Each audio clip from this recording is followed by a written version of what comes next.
ಜೀರಿಗೆ ಕಾಳುಮೆಣಸು ಚಂದ ಹುರ್ರಿ. ಚಂದ ಹುರ್ಬಿಟ್ಟು ಬಿಲ್ಪತ್ರೆ ಹಾಕಿ ಬಲ್ಪತ್ರ ಹಾಕ್ಬಿಟ್ಟು ಒಂದು ಸಾರು ಮಾಡಿದ್ರೆ ಹೆಂಗಿರುತ್ತಾ, ಸಾರನ್ನ ಅದನ್ನ ಇದಾಕ್ಬೇಕು. ಎಲ್ಲ ಉಪ್ಪು ಮತ್ತೆ ಕಾಳುಮೆಣಸು ಮತ್ತೆ ಹಾಕ್ಬಿಟ್ಟು ಅದನ್ನ ಮಾಡ್ಕೊಂಡು ಒಂಚೂರು ನೀರು ಹಾಕ್ಬೇಕು ಅಷ್ಟೇ. ಜಾಸ್ತಿ ನೀರು ಹಾಕ್ಬೇಡ, ಚೂರು ಹಾಕ್ಬೇಕು ಅಷ್ಟೇ. ಇಷ್ಟೇ. ಇದು ಹೊಸ ಸಾಂಬಾರು. ಚೂರು ಕಾಳುಮೆಣಸು ಹಾಕ್ಬೇಕು. ಚೂರೆ ಅಂದ್ರೆ ಚೂರು ಇದಾಕ್ಬೇಕು. ಕೆದ್ಲೆ ಮೆಂತೆ ಅಂದ್ರೆ ಗೊತ್ತಲ್ಲ, ಅದಕ್ಕೆ ಹಾಕ್ಬೇಕು.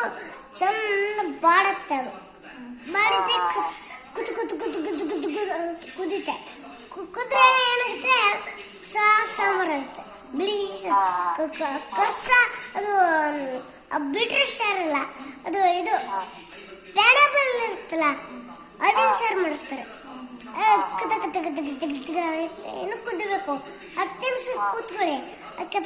ಕುದಿತ್ತೆ, ಸ್ಟವ್ನ ಆಫ್ ಮಾಡ್ಬಿಡಿ. ಶುರು ಆಗಲ್ಲ. ಮಾಡಿ ಅಲ್ಲಿ ಟೇಬಲ್ ಇದೆಯಲ್ಲ ಅಲ್ಲಿ ಇಟ್ಬಿಡಿ. ಇಟ್ಟಿದ್ದು ಒಂಚೂರು ಉಪ್ಪು ಹಾಕ್ಬಿಟ್ಟು ಒಂಚೂರು ಚೆನ್ನಾಗಿದ್ಯಾ ನೋಡ್ಕೊಬೇಕು.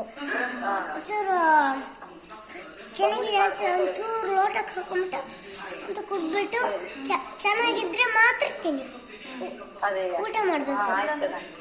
ಇಲ್ಲ ಅಂದ್ರೆ ಒಂಚೂರು ಉಪ್ಪು ಹಾಕಿ ಕುಡಿಬೇಕು.